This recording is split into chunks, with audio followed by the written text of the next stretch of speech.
भद्रं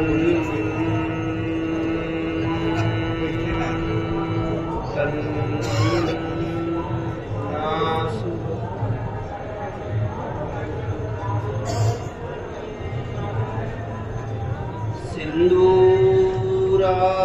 सिन्दूरारुणविग्रहां त्रिनयनां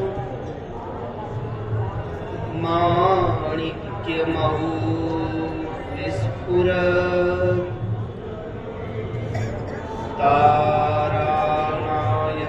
तारानायकशेखरां स्मितमुखी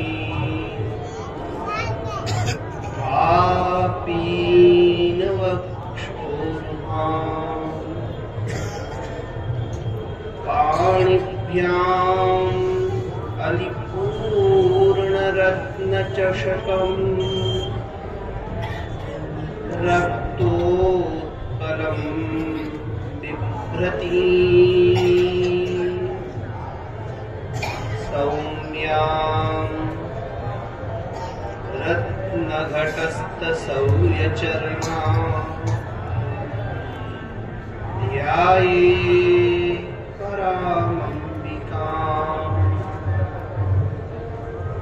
ऐंकार हिंकार रहस्ययुक्त श्रृंगार गूढ़ार्थ महाविभूत्या ओंकार मर्मा प्रतिपादनीभ्यां नमो नमः श्री गुरुपादुकाभ्यां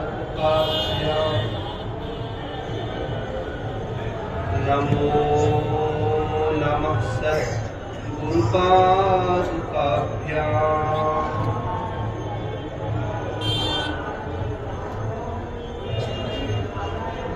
तरणिशतशवर्णं कर्णपूर्णद्विलेप वलिकलितकपोलो ज्ञानधामाभिराम गिरीशगिरिसुताभ्यां लालितं नित्यमङ्के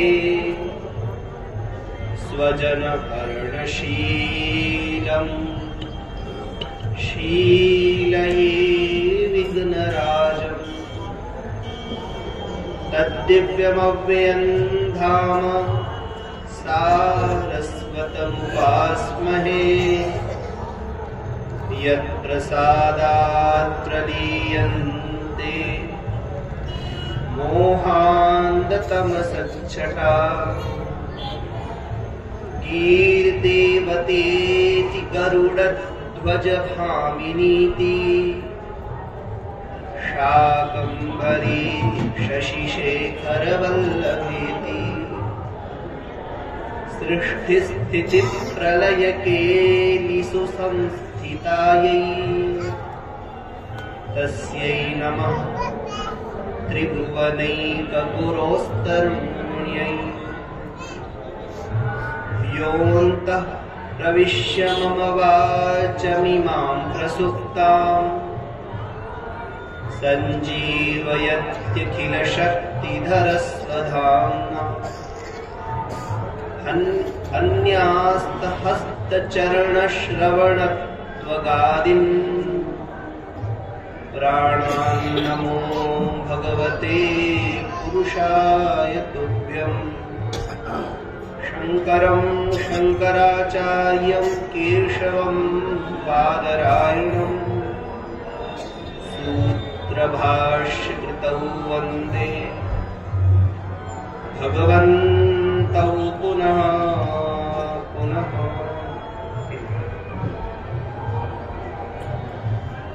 गंगा की इस पवित्र गोद में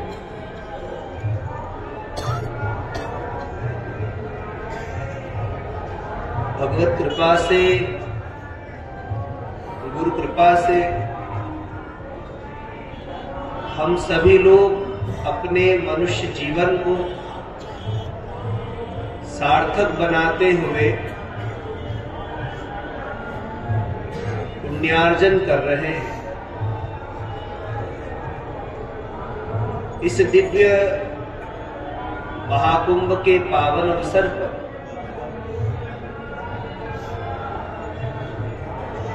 जहां अनेकानेक संप्रदायों के आचार्य पधारे हैं, धर्मावलंबी पधारे हैं, उनकी सन्निधि में हम अपने जीवन को सार्थक कर रहे हैं।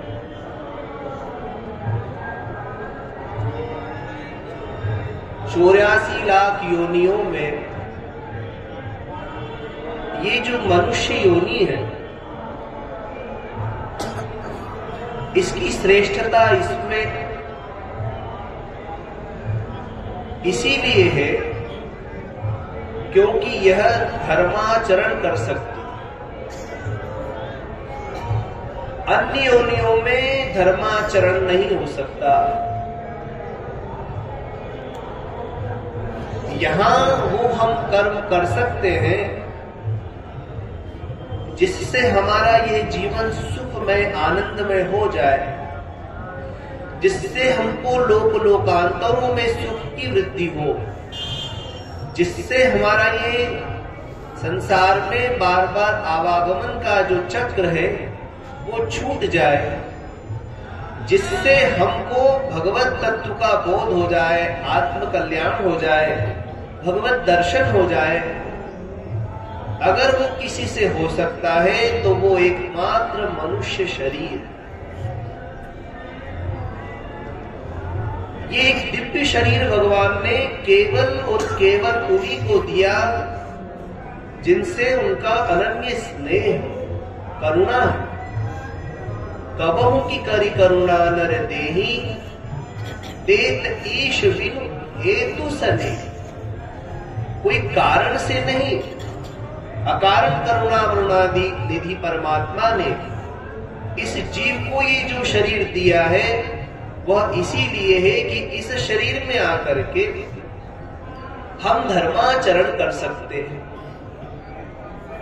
क्योंकि यही हमारे अंदर ज्ञान का प्रकाश पुंज प्रकाशित होता। अन्य शरीरों में भी ज्ञान है। ज्ञानं च तन्मनुष्याणां यत्तेषां मृगपक्षिणां मनुष्याणां च यत्तेषां तुल्यमन्यत् तथोपरि।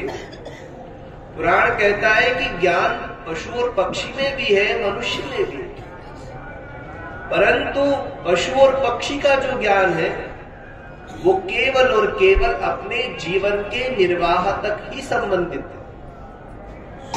सुबह उठते ही वो दाने की खोज में निकल जाता है, और बच्चे हो गए हैं, जब तक उन बच्चों के पंख ठीक तरह से उड़ने लायक नहीं होते, वो उड़ने योग्य नहीं हो जाते, तब तक वो माता पिता एक एक दाना चुप चुप करके लाते हैं और अपने बच्चे को खिलाते हैं। कर्ण मोक्षाद मोहात पिंडिमाना न पिक्षुता। किस तरह से बचना चाहिए ये भी उनको जन्मना ही ज्ञान होता है। जो हिंसक जीव होते हैं वो दूसरे जीव का जब शिकार करते हैं तो किस तरह से सावधानी रखनी चाहिए ये ज्ञान उनमें है। तो अपने जीवन के निर्वाह का ज्ञान तो पशु और पक्षी में भी होता ही है, परंतु अपने कल्याण का ज्ञान पशु पक्षी में नहीं। कुत्ते को ये पता नहीं चलता कि देवालय में क्या अंतर है और शौचालय में क्या है। उसको तो कहां भी गंदगी, जहां उसको कोई शंका हुई वो देखेगा नहीं, उसको नहीं पता कि शुद्ध क्या है अशुद्ध क्या है। केवल अपने जीवन के निर्वाह का ज्ञान ही पशु पक्षी आदि में होता है, पर मनुष्य को अपने जीवन के निर्वाह के ज्ञान के अतिरिक्त परमात्मा ने ऐसा वैशिष्ट्य दिया है कि ये अपना आत्म कल्याण कर सकता है। धर्माचरण मनुष्य कर सकता है, पशु और पक्षी नहीं कर सकता। और धर्म वास्तविकता में आचरण का ही विषय है। अभी यहाँ कुंभ में जगह जगह अनुष्ठान हो रहे हैं, वो सब धार्मिक है, धर्मानुष्ठान। आप जगह जगह सुन रहे हो सनातन धर्म का ध्वज लहरा रहा है, तो ये सनातन धर्म का तो जो ध्वज है, वास्तविकता में क्या है? धर्म क्या है? धर्म को पहले हम लोग समझे। धर्म का वास्तविक जो अर्थ हमारे यहाँ शास्त्रों में बताया गया, पहला तो है धारणा धर्म, जो जीवन में उतारा जाए, धारण किया जाए, उसी को धर्म कहते हैं। पर अब जीवन में उतारने लायक तो बहुत सारी बातें होती है, शुभ भी होती है और अशुभ भी होती है। तब शास्त्र ने कहा नहीं नहीं, जिससे अभ्युदय और निश्रेयस की सिद्धि हो उसको धर्म। हमारा यह लोक सुखी हो जाए और लोक लोकांतरों का जो सुख है वो भी प्राप्त हो जाए और हमको भगवत तत्व का बोध हो जाए, वो धर्म। अब सुखी तो होने के कई साधन होते हैं। कोई किसी को मार के भी सुखी हो ही रहा है। आतंकवादियों को 4 लोग मर गए, उनको खुशी हो जाती कि आज हमने इतने लोगों को मारा। पर नहीं नहीं, फिर यहां बात आती है कि धर्म वो है जिसका प्रतिपादन वेदों ने किया। धर्म वो है जिसका प्रतिपादन श्रुतियों ने किया। धर्मम जिज्ञासमानानां प्रमाणम परमम श्रुति। भगवान मनु महाराज ने अपने मनुस्मृति ग्रंथ में मनुष्य के कल्याण के संबंध में जब बातें बताई, तब उन्होंने कहा मनुष्य को धर्माचरण करने के लिए शास्त्र का अवलंबन लेना चाहिए, वेद के पास में जाना चाहिए। वेद बताएगा। जैसे कोई रोग हो जाए तो उस रोग का निवारण वैद्य करता है, डॉक्टर करता है, और वो उसका विधि निषेध बताता है। भैया ये रोग है तो ये पथ्य लेना, ये औषधि लेना और इसका विधि निषेध का पालन करना, ये वस्तुएं ग्रहण करना और इनका त्याग करना, तो आपका रोग ठीक हो जाए। जीव जो जन्मांतर तक सुख की तलाश में भटक रहा है, ये जीव सुखी तो चाहता है। ऐसा कौन है जो दुख चाहता है? कोई भी, मुझे नहीं लगता कोई प्राणी ऐसा होगा जो दुख चाहता है। सुख सबका स्वाभाविक ही गुण है। प्रत्येक प्राणी सुख चाहता है। मनुष्य ही नहीं, 84 लाख योनि में जितने जीव है वे भी सुख चाहते हैं। वो चाहते हैं हमको सुख मिले। सुख की तलाश में तो निकलते हैं पर सुख मिलता नहीं। और जब सुख नहीं मिलता है तो प्राणी अंदर से अशांत होने के कारण दुखी हो जाता है, बेचैन होने लगता है और फिर पुनः सुख की तलाश में निकलता है। और कहीं क्षणिक सुख मिल जाए तो फिर वहीं फंस जाता है। वो ये विचार नहीं कर पाता कि यहां से जो सुख मिल रहा है वो क्षणिक है, उसी में घूमता रहता है और वो विषय के जो सुख होते हैं उसको बंधन में डाल देते, वहां तक पहुंचने ही नहीं देते जिसके लिए उसको ये मनुष्य शरीर मिला है, जिसके लिए वो इतने शरीरों को पार करते हुए इतनी कठिनाई से और अकारण करुणा वरुणानिधि परमेश्वर के अनुग्रह से मानव शरीर को प्राप्त करा और वहां तक नहीं पहुंच पा रहा है जहां तक उसको पहुंचना चाहिए। भटकाव आ जाता है और जिन चीजों से हमारा भटकाव हो रहा है उनसे मिलने वाला सुख हमारा क्षणिक होता है और उनमें हम ही नहीं कोई भी प्राणी जाए। यहां तक कहा जाता है कि ये 5 विषय भी पंच सर्प के समान होते हैं। 5 विषय पता है आपको? सबसे पहला है शब्द, उसके बाद है स्पर्श, फिर है रूप, रस और गंध। ये शब्द स्पर्श रूप रस गंध, ये 5 विषय और इनके 5 भूतों के विषय, आकाश का जो गुण है वो शब्द है, वायु का गुण स्पर्श है, अग्नि का गुण रूप है, जल का गुण रस है और पृथ्वी का गुण गंध है। और ये जो 5 विषय है, जीव का संबंध इन 5 विषयों से। हर आप व्यक्ति देख रहा है, हर प्राणी सुन रहा है, हर प्राणी रसास्वादन कर रहा है, गंध ज्ञान भी हो रहा है, स्पर्श ज्ञान भी हो रहा है, शब्द ज्ञान भी हो रहा है।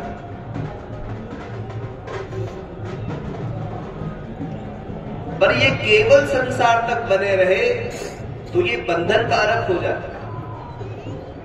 और मनु महाराज ने ये बात कही कि यही विषय यदि ईश्वर परक हो जाए, धर्मयुक्त हो जाए, तो वो उसके पुण्य को बढ़ाने वाले हो,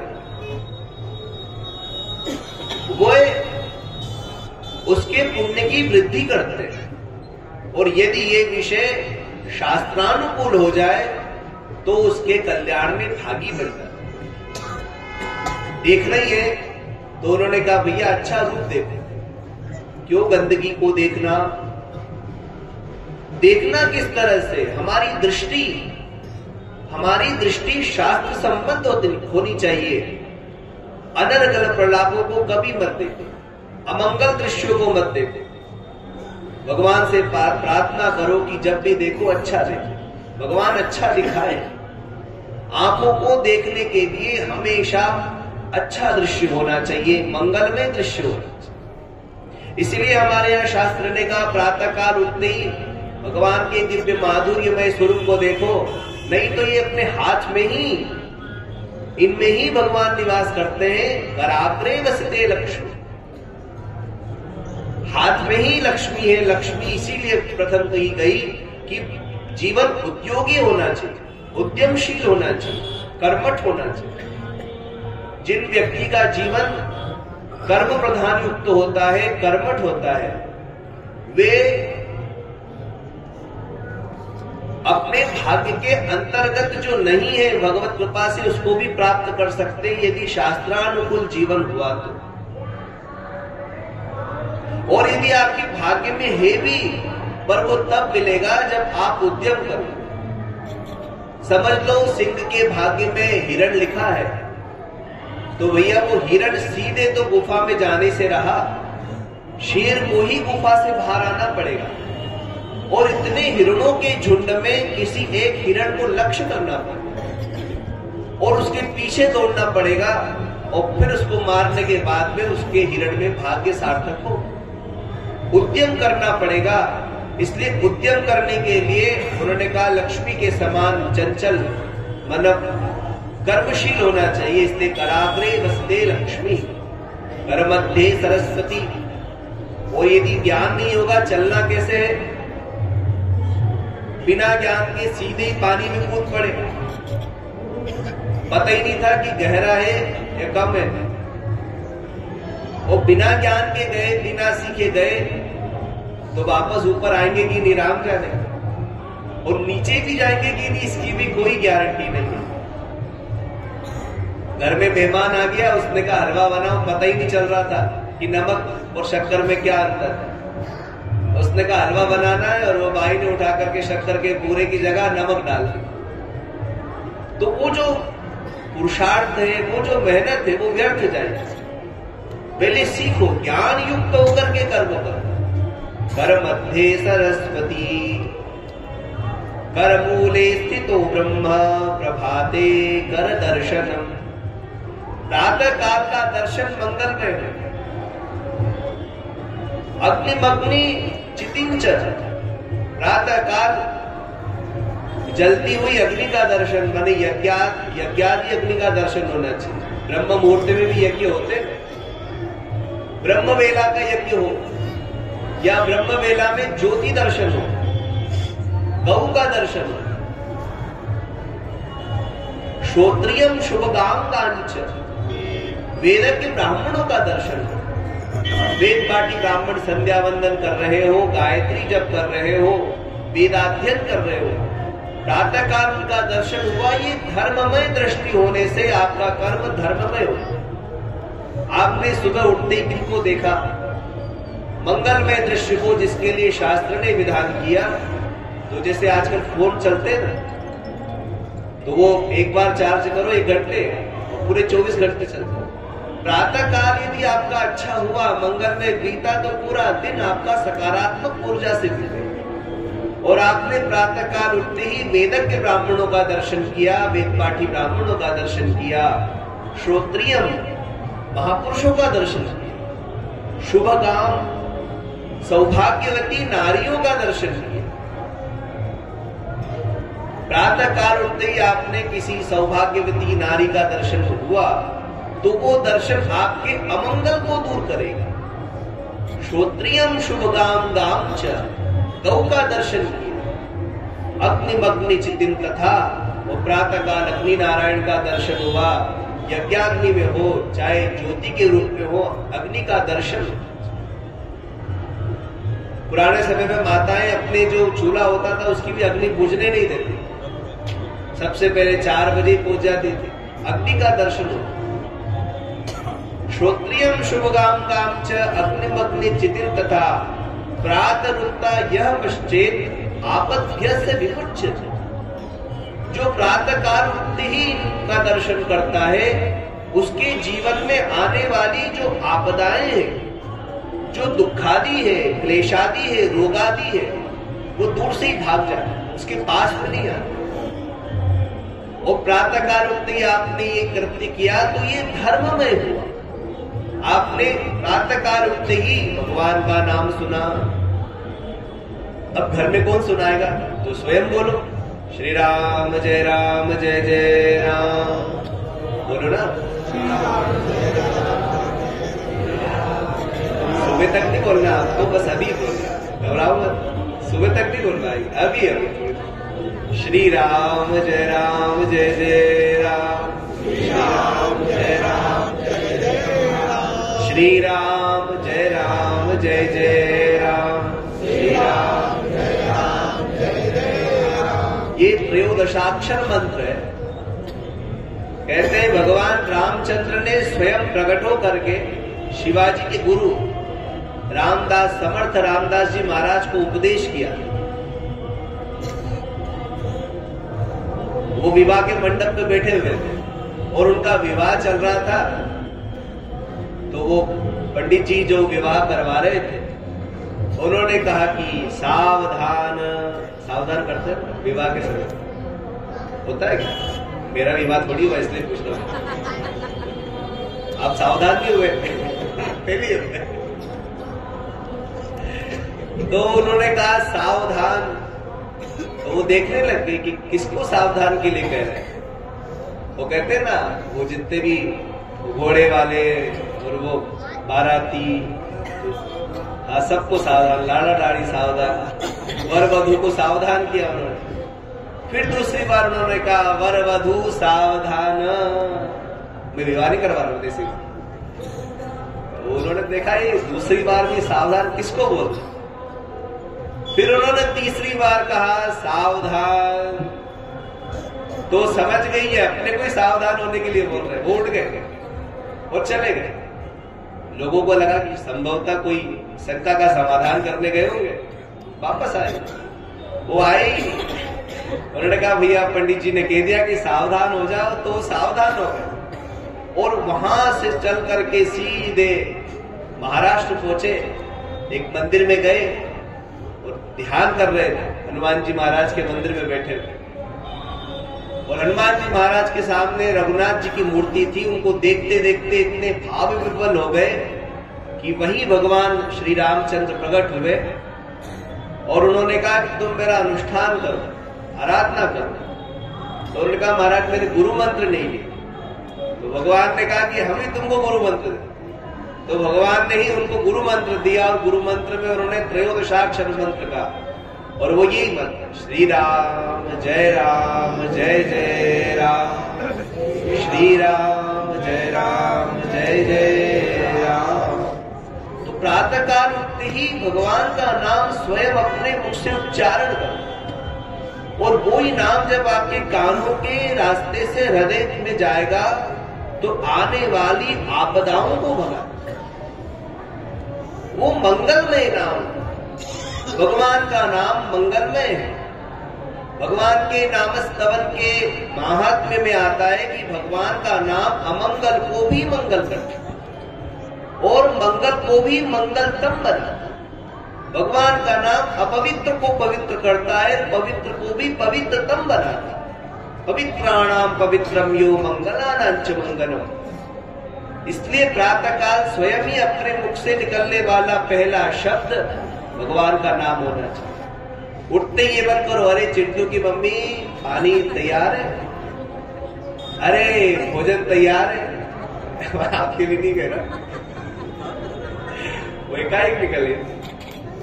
सोनू की मम्मी जो भी हो, प्रातःकाल उठते ही सबसे पहला शब्द भगवान का नाम निकले। यदि ये जीवन का आपका आचरण रहा तो ये धर्म में होगा और धर्म आचरण का ही विषय है। आचार प्रभो धर्म धर्मस्य प्रभुरच्चु। जब मनुष्य का आचरण धर्म में हो जाता है तो धर्माचरण के कारण उसका हृदय शुद्ध हो और धर्माचरण करने वाले व्यक्ति को भगवत प्राप्ति हो। इसलिए आचार, हमारा आचरण धर्ममय है। और धर्म कौन सा? जिसका प्रतिपादन वेदों ने किया, जिसके विषय में श्रुतियां बता रही है, वो ही धर्म है। और वो धर्म सनातन धर्म है। सनातन का अर्थ होता है सना माने सदा, तन माने रहने वाला, जो सदैव रहने वाला है वो सनातन धर्म है। अनादिकाल से, आज का नहीं, अनादिकाल से हमारे पिताजी, उनके पिताजी, उनके पिताजी और आगे ऋषि मुनि, और वहां भी पहुंचोगे तो देवता और देवगणों से भी ऊपर भगवान तक स्पर्श करके आने वाली ये दिव्य परंपरा। और उस धर्म का आचरण आप और हम ही नहीं, अभी तो हमारे पूर्वजों ने किया, ऋषि मुनियों ने किया। जंगल में जब कोई साधन नहीं था तब भी उन्होंने धर्माचरण नहीं छोड़ा। इसीलिए भगवान ने अर्जुन को गीतोक्ति सुनाते हुए ये कहा कि अर्जुन स्वल्पमप्यस्य धर्मस्य त्रायते महतो गया। मनुष्य यदि कुछ क्षण भी धर्माचरण करता है तो अनेक कष्टों से बच जाता है। ये धर्म हमारे जीवन का अंग है, क्योंकि हम जब भी भगवान को प्राप्त करेंगे तभी करेंगे जब हमारा जीवन धर्मानुकूल। हमारे यहाँ शास्त्रों में 4 प्रकार के पुरुषार्थ बताए गए।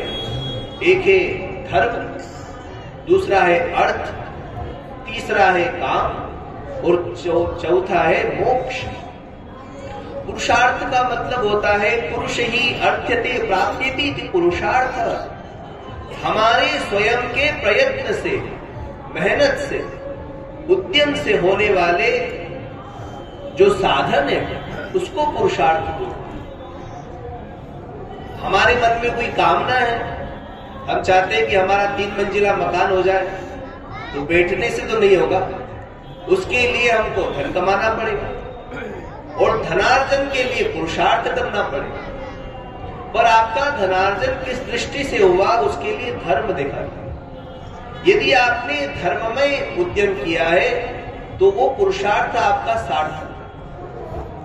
आप मोक्ष चाहते हैं, कल्याण चाहते हैं, पर किस रास्ते से जा रहे हैं वो श्रुति स्मृति युक्त है कि नहीं, उसका वर्णन शास्त्रों ने किया कि नहीं, और जिस आचरण को हम कर रहे हैं, जिस मार्ग पर हम चल रहे हैं, उस पर पहले कोई गया कि नहीं भैया। अगर जिस रास्ते पे कोई चला ही नहीं उस रास्ते पे कभी मत जाना, उसी पे जाना जिस पे से सब लोग आए गए हो, क्योंकि वो अनुभव का हो। तो ये जो सनातन धर्म का अवलंबन है, ये जो वेद और श्रुति युक्त मार्ग है, ये धर्म का मार्ग, इस पे हमारे ऋषि मुनि चले, स्वयं नारायण चले। यदि भगवान भी अपने संपूर्ण कलाओं के साथ यहाँ आ जाए और धर्म विरुद्ध होकर के आचरण करने लगे, तो हमारे ऋषि मुनियों ने कहा हम उनको भगवान नहीं मानते। भगवान का एक अवतार हुआ बुद्ध अवतार, पर वो धर्माचरण से युक्त था, धर्माचरण रहित था। सद्धर्म का आचरण उन्होंने नहीं किया, उन्होंने धर्म विपरीत कार्य किया। इसलिए हमारे ऋषि मुनियों ने उनको भगवान का अवतार तो माना और पूजा की उनकी नहीं। धर्म हमारी रक्षा करता है। आप अभी साधु के वेश में कहीं भी निकल जाइए, भगवा पहनिए, तिलक लगाइए, और आजकल तो नकली जटाएं भी मिल जाती, वो लगा दीजिए। इसे करना नहीं है तो उदाहरण के बता। अगर आप चले गए तो लोग आपको साधु समझेंगे, प्रणाम करेंगे। किसकी पूजा है? भेष। आपने भेष धारण किया क्योंकि वो भेष धर्मयुक्त है। पूजा की योग्य नहीं थे तब भी उसने पुजवा दिया,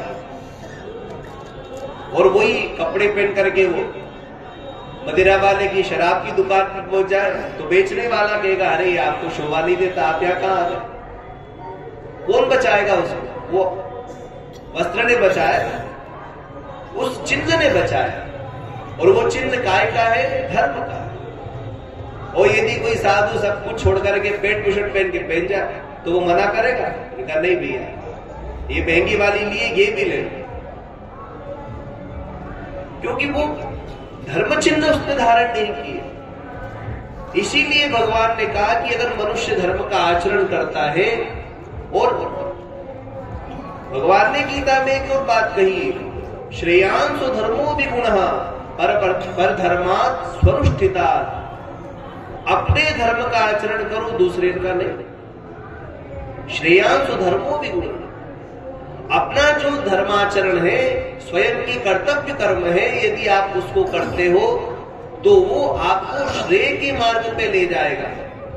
और जिसके लिए निषेध है, फिर भी हम मन माने स्थिति में अगर उसका आचरण करें तो वो हमारे लिए भय युक्त होगा, आगे जाकर के हमको तकलीफ है।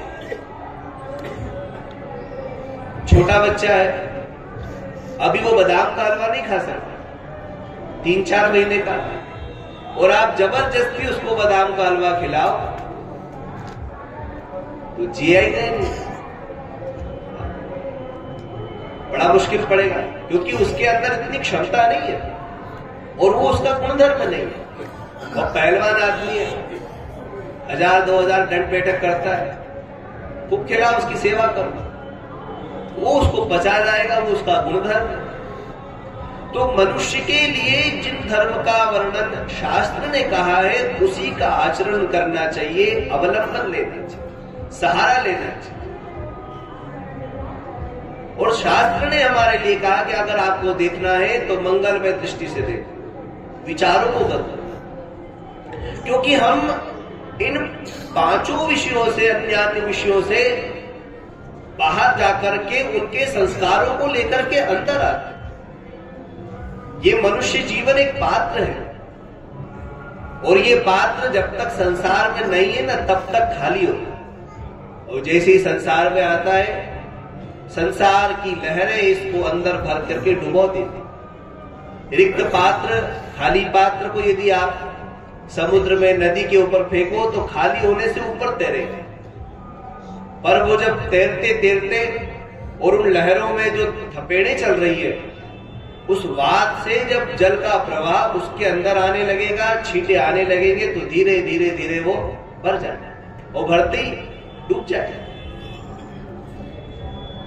इस संस्कार जब हम संसार में आते हैं तब तो कोई पता नहीं होता कौन मेरा है, कौन पराया है, क्या राग है, क्या द्वेष। पर यहाँ के संस्कार आते आते आते आते आते अंदर चित्त में आते चले जाते, और सब प्रकार के संस्कार जीव के अंतःकरण रूपी चित्त में स्थित है। नहीं तो आप सोचो ना, जैसे ही बालक का जन्म होता है बच्चे का, तो दूध पीते ही दूध के घूंट को गले से नीचे उतारने का जो अभ्यास है, जो ज्ञान है, वो तो अभी उसने सीखा नहीं। कहां से आया? ये पूर्व जन्म का है। उसने पूर्व जन्म में जिस तरह से जीवन के रक्षण का कार्य किया था, वो संस्कार उसका इस जीवन में भी बना हुआ। हमारे अंदर एक चित्रगुप्त है। अब वो चित्रगुप्त ऊपर बैठे कि नहीं बैठे, वो तो अब जब अपन सब ऊपर जाएंगे तब पता लगेगा उनका तो। पर वास्तविक जो चित्रगुप्त है वो हमारा चित्त ही है। हमारा चित्त एक गुल्लक है, एक पिटारी है। जैसे गुल्लक में आप जो नोट डालोगे, नकली हो, असली हो, कड़क हो, सड़ा गड़ा हो, जो आपने डाल दिया वो उसके अंदर पड़ा है। जब भी निकालोगे वो ही निकले। तो जिस प्रकार के संस्कार हमारे चित्त में पड़े हैं वही संस्कार निकले। इसलिए अपने चित्त को खराब मत करो, अच्छे संस्कारों को डालो। मनुष्य अनुकरणीय प्राणी होता है, अनुकरण करता है। इसलिए हम अच्छा अनुकरण करें। आंखों से जो आप दृश्य देखोगे, आपका मन तद्रुप होकर के चित्त में स्थित हो जाएगा और वो संस्कार बैठ जाएगा। और कभी कोई बात निकलती तो आप कहते हो तो हमने वो देखा था। मतलब आपने 10 साल पहले भी अगर कोई दृश्य देखा, वो मन तद्रुप होकर के चित्त में स्थित है, वो संस्कार बैठा हुआ। इसीलिए ना आपको याद आ रहा है, चाहे आपने मंगल दृश्य देखा हो, अमंगल देखा हो, जो देखा था वो बना हुआ, जो सुना था वो बना हुआ है। अमुक व्यक्ति ने ये बात कही थी, जो आपने बड़े प्रेम से जिस रस का आस्वादन किया उसका भी तो संस्कार बना हुआ है। और आज से 12 साल पहले जब हम मंडलेश्वर बने तब वो कटोरी चाट बना हुआ, ये बना। इतनी पुरानी बात संस्कार बनी हुई, क्योंकि वो संस्कार चित्त में बैठ जाते हैं। अब हम साल पहले कहीं गए थे और वो दाल में नमक नहीं थी, तो व्यक्ति बात करता, अरे भैया हम बद्रीनाथ यात्रा में गए और उन्होंने कहा कि ये तो सेव पर्पल गधे घोड़े भी नहीं खा पा रहे। वो संस्कार बना हुआ, क्योंकि ये सब बातें चित्त में स्थित है और गुप्त रूप से, इसीलिए वो है चित्रगुप्त। देखो भगवान कितने विलक्षण है कि भगवान ने कुछ चीजें बड़ी सोच विचार के बनाई। एक भगवान ने मन तो सभी का बनाया, पर सभी के मन को छुपा के रखा। बाहरी बातें तो पता लग चल जाती, मन की नहीं। अगर सबके मन की बातें जानने लग जाते तो बड़ा कठिन होता। इसके मन में क्या है वही जान रहा है, दूसरा नहीं जान रहा। भगवान ने उसको छिपा के रखा। भगवान ने मन को ऐसा छिपाया है कि वो उसके संस्कार हाथ प्रकट नहीं करने, वही जानता है। तो कुछ चीजें गुप्त है। ये अंतःकरण में चित्त एक वस्तु है, वो छुपा हुआ है और वो छिपा हुआ है और हमारे संस्कार उसमें चित्रित है, इसीलिए उसका नाम चित्रगुप्त। और जो जो हम ग्रहण कर रहे हैं सब है। और बंधुओं, वो जो संस्कार है इसी जन्म में नहीं, जन्मांतर तक काम आते हैं। यदि आपके अच्छे संस्कार है, आपने जीवन में भजन किया है, भगवान की अभ्यर्चना करी है, आराधना उपासना करी है, और किसी कारण से आप योग भ्रष्ट हो गए, भगवत तत्व का बोध नहीं हो पाया, भगवत प्राप्ति नहीं हो पाई, पर यदि आपने सत्साधन का आश्रय लिया और शरीर छूट भी गया और किसी कारण से अन्य शरीर में आप चले गए, तब भी आपका जो सत्कर्म का संस्कार है आपके अंदर बना रहेगा और वहां जाकर के भी वो उद्धृत हो जाएगा। जैसे गजराज के हृदय में हो गया रामजन्म अनुशिक्षितम, पूर्व जन्म में किया हुआ उसका सद्धर्माचरण उसके हाथी वाले जन्म में भी प्रकट हो गया। और उस समय प्रकट हुआ जब वो मरणासन्न अवस्था में था और वहां उसने भगवान का स्मरण किया। जजाप परमम जाप के उन मंत्रों का जप करने लगा जो उसने पूर्व जन्म में गुरु के आश्रम में रह करके सीखे थे, अनुशीलन किए थे और जिसका आचरण उसने अपने जीवन में किया। ऐसे ही महाराज भरत का भी उल्लेख है। वो मृग का शरीर पा करके भी पूर्व जन्म में किया हुआ उनका संस्कार बना रहा और वहां मृग के शरीर में भी वो सद्धर्माचरण उन्होंने नहीं छोड़ा। सूखे हुए पत्ते खाते थे। भागवत में आता है जड़ भरत के चरित्र में कि वो मृग के शरीर में भी सूखे हुए पत्ते खाते थे जिससे शरीर जल्दी छूट जाए, और वहां भी सतत भगवत स्मरण में लगे रहते थे। और मृग का शरीर छूटा और ब्रह्मकुल में पुनः उत्पन्न हुए, और वहीं बचपन से ही उनको दिव्य ऋतंबरा प्रज्ञा जागृत हो गई और भगवत स्मरण करते करते करते ब्रह्मावस्था को प्राप्त हुआ। तो ये जो किया हुआ कर्म होता है ये हमारा बना रहे। ऐसे ही असत कर्म का भी यदि हम पापाचरण करते रहे तो वो संस्कार बना रहेगा और वो वापस हमको उसी ओर ले जाए। कहते हैं कि जो अच्छे कार्य में लगा हुआ है उसका पुण्य बढ़ता चला जाए, और बुरे कार्य में लगे हुए व्यक्ति का पाप बढ़ता चला जाए, क्योंकि वो संस्कार आपको आगे उसी प्रकार के संस्कारों से संश्लिष्ट करेंगे, आगे बढ़ाएंगे। इसलिए हमारा आचरण शास्त्र युक्त होना चाहिए। पूज्य भगवान कहते थे भैया जीवन में मनमुखी मत बनो, गुरुमुखी बनो, शास्त्रमुखी बनो। भगवान ने भी अर्जुन को गीता में कहा कि किसी भी प्रकार की जिज्ञासा है तस्मा शास्त्रम प्रमाणम थे, उसके लिए शास्त्र प्रमाण है। और शास्त्र यही कहता है कि मनुष्य का जीवन धर्मयुक्त होना चाहिए। आप देख रहे हो किस तरह से देख रहे हो, आप सुन रहे हो किस तरह से सुन रहे हो, वो धर्मयुक्त है कि नहीं। भगवान से प्रार्थना करो बचो। निंदा सुनना भी पाप होता, पर निंदासम अगनगरीसा, दूसरे की निंदा से बचो। कारण उसका यह है कि वो जो शब्द है अंदर जाकर के अंतःकरण को दूषित करेगा। और भगवान की कथा से सना हुआ, वेद शास्त्र से सना हुआ, वेद मंत्र युक्त होकर के मंत्रारूढ़ देवता आपके हृदय में जाए और आपके जो पाप राशि है उसका नाश है। भोजन में भी ऐसा ही है, कहीं भी जाकर के भोजन मत करो, आपकी स्मृति अच्छी बनी रहे। देखो बाकी सब चीजें तो ठीक है, एक बात जीवन में समझ लो, वो ये है कि शरीर छूटने से पहले भगवान का स्मरण होना चाहिए। ये बात आप गांठ बांध के रखना कि शरीर छूटने से पहले भगवान का स्मरण होना चाहिए। पर इसमें एक चीज है कि ये नहीं पता कि शरीर कब छूटेगा, कोई निश्चित थोड़ी है। और उस समय आपको भगवत स्मृति होगी कि नहीं होगी इसका भी कोई निश्चय नहीं है। इसीलिए अभ्यास पूर्वक सतत प्रतिदिन भगवत स्मरण होना चाहिए। वो संस्कार बन जाएगा, वो आपका स्वभाव बन जाएगा। भगवान का स्मरण किए बिना आप नहीं रहो, ये आपका स्वभाव बनना चाहिए। जो भगवत स्मरण करने वाले महापुरुष होते हैं, सज्जन होते हैं, साधक होते हैं, कल्याण के पथिक होते हैं, वे तो अगर भगवान भी उनके पास में आ जाए ना तो भगवान से कहते जाओ जाओ अभी बैठो, हमारा भगवान का भजन चल रहा है।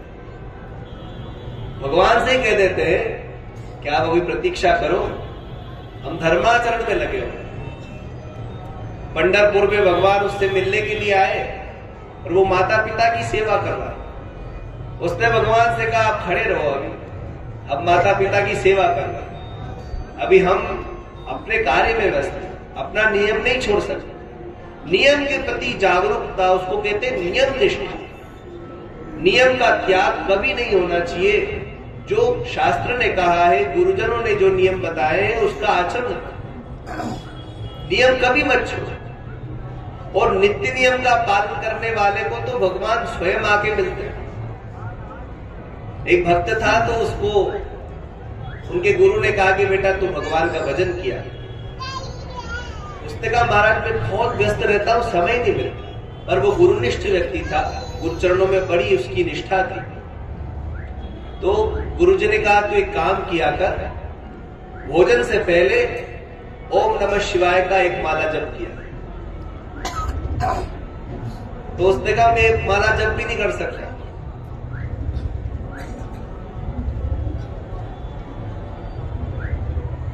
तो गुरुजी ने कहा ठीक है, तू वेट करके 2 मिनट ओमकार का जप किया, ओम, इतना ही बताया, ओम नमः शिवाय। तो वो उसको बता दिया गया और उन्होंने नियम दिया कि जप किए बिना तू कभी भोजन मत कर, और जप करने के बाद पहले अपना काम करना फिर भोजन करना। उन्होंने कुछ नियम बता दिए, पहले जप करो एक बार 2 मिनट, फिर जो तेरा काम है उसका काम था रस्सी पटकने का। वो मूछ की रस्सी बनती ना, तो मूछ की रस्सी बनाता था, डंडा अलग कर देता था, रस्सी अलग, और उसके बाद भोजन करना। तो उसने नियम बना लिया, सुबह उठते ही ओम नमः शिवाय का 2 मिनट जप करे, उसके बाद में फिर अपने काम पे चला जाए, वो ठीक 12 बजे भोजन के स्थान पे। और ये नियम करते करते करते उसको 12 वर्ष हो गए। एक दिन वो भोजन के थाल पे बैठा और उस दिन वो रस्सी पीटने भी नहीं गया और नमः शिवाय भी नहीं बोला, सीधे भूख लग गई उसको। भोजन का थाल आ गया, उसने कोल भी तोड़ लिया, ग्रास को अंदर डालने वाला था, फिर उसे याद आया अरे आज अपन ने नियम वो छोड़ दिया। पुनः 2 मिनट भगवान का स्मरण करके वो रस्सी पटकने का काम नदी किनारे करता था, क्योंकि पानी की जरूरत पड़ती थी। रस्सी उठा के पटकने वाला था कि भगवान उस शिला से प्रकट हो गए शिव, और उन्होंने कहा कि अरे, उसका नाम बिरजू था, बिरजू, अरे बिरजू तेरी कोई इच्छा हो तो वरदान मांग। तो उसने कहा महाराज मैंने तो कोई ऐसा बड़ा काम नहीं किया, 24 घंटे में 2 मिनट ओम नमः शिवाय, 2 मिनट में कितने नाम उच्चारण होंगे, बहुत से बहुत, 100 भी कहां हुए होंगे, और उसी हिसाब से 12 साल लगाओ तो कितने हो, कोई असंख्य जब तो हुए नहीं, सीमा में हुए।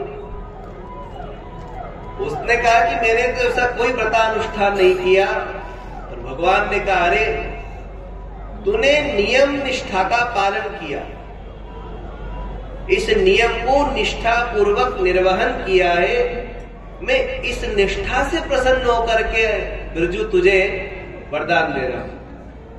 तो भगवान ने कहा, उसने कहा ठीक है महाराज, थोड़े दिन का जीवन है, मेरा नाम अमर हो जाए ऐसा काम कर। भगवान ने कहा आज से बैजनाथ उसका नाम बढ़ गया, और वो झारखंड में भगवान बैजनाथ रूप में प्रतिष्ठित होते। नियम निष्ठा, नियम निष्ठा पूर्वक निर्वहन करो। हमारा जीवन एक अनुकूलता में होना चाहिए, हमारा जीवन एक अनुशासित होना चाहिए। पशु पक्षी के जीवन में शास्त्रीय अनुशासन नहीं होता, प्राकृतिक अनुशासन तो उनके जीवन में भी होता है। सूर्यास्त होते ही सब लोग अपने घर पहुंच जाते, परंतु शास्त्रीय अनुशासन जैसा कि शास्त्र ने वर्णन किया वैसा ही हमारा जीवन होना चाहिए। यदि वैसा हमारा जीवन होता है तो फिर हमारा मनुष्य जीवन होना सार्थक होता। दुर्गा सप्तशती के प्रथम अध्याय में मनुष्य के कल्याण के लिए धर्माचरण बताया है कि धर्म का आचरण मनुष्य को करना चाहिए। जिनका आचरण धर्मयुक्त होता है उनके हृदय में दुरूह वेद विज्ञान का विकास होता है, और जिसके प्रकाश में वे परमात्मा का दर्शन करते हैं, उनका दर्शन लाभ लेते हैं, उनको जीवन में आत्म तत्व का बोध होता है। इसलिए हमारा जीवन धर्मयुक्त हो। किसी भी परिस्थिति में आसुप्ते रमृते काले, शास्त्र ने तो यहां तक कहा कि मृत्यु के समय तक भी जो धर्म कभी नहीं छोड़ता, धर्म का आचरण नहीं छोड़ता, और धर्मो रक्षति रक्षिता, जब हमारा जीवन धर्मयुक्त होता है, धर्म रक्षण युक्त होता है, तो धर्म हमारी रक्षा। अगर आपका जीवन धर्ममय है तो आप निर्भीक होकर के जियो, आपका जीवन सार्थक होगा, क्योंकि धर्म आपकी रक्षा करेगा। हमारे यहां कुमारिल भट्ट की कथा आती है वो कुमारिल भट्ट यहीं प्रयागराज के थे और वो बहुत बड़े वैदिक महापुरुष थे। उनकी वेदों में अनन्य निष्ठा थी, वेद ही उनके जीवन का सार था।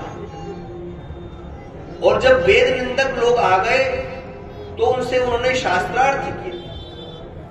किसी कारण से वो परास्त हो गए तो उनके शिष्य हो गए, पर जब वहां उन्होंने वेद निंदा सुनी तो उनसे रहा नहीं गया और वो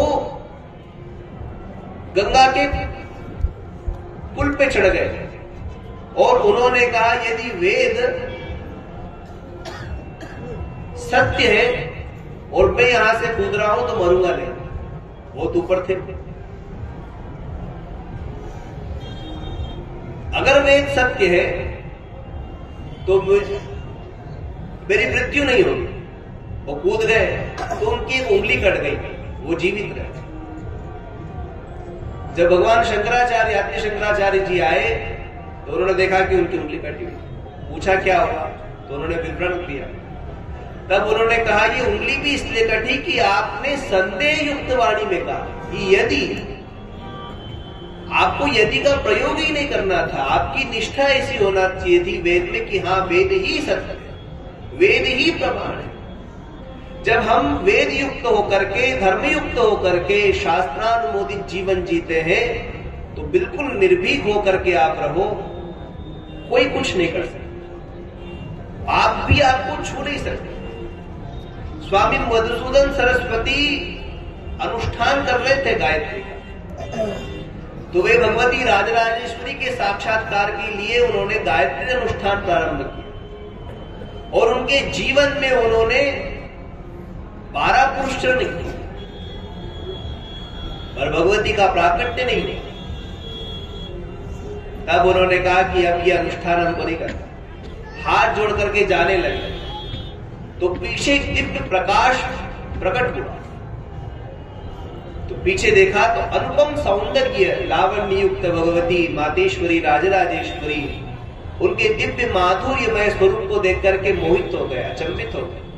साष्टांग प्रणाम किया और फिर कहा कि 12 अनुष्ठान किए और आप नहीं मिली और अब सोचा कोई अनुष्ठान नहीं करेंगे तो आप आ गई। तो उन्होंने कहा अरे देखिए जो दिव्य प्रकाश दिख रहा है इसको भी तो देख। तो देखा बड़े बड़े पर्वत के समान अग्नि जल रही थी। मां ने कहा अरे जिस दिन तुमने अनुष्ठान प्रारंभ किया उसी दिन मैं तो तुम्हारे पास आ गई थी, पर तुम्हारे पाप इतने थे कि उनको जलने में ये 12 तुम्हारे गायत्री पुरुष लग गए। अब तुम निष्पाप हो गए हो, अब 13वां की जरूरत नहीं पड़ेगी, हम तुमको प्रत्यक्ष दर्शन देने आए। यदि आपका जीवन धर्ममय है तो पाप क्रमशः धीरे धीरे समाप्त हो जाएंगे, भाग जाएंगे। साधन किए हुए, अनुष्ठान किए हुए, सद्धर्म का आचरण करने वाले, धर्मानुकूल जीवन जीने वाले व्यक्ति के पास पाप आने से भी डर है।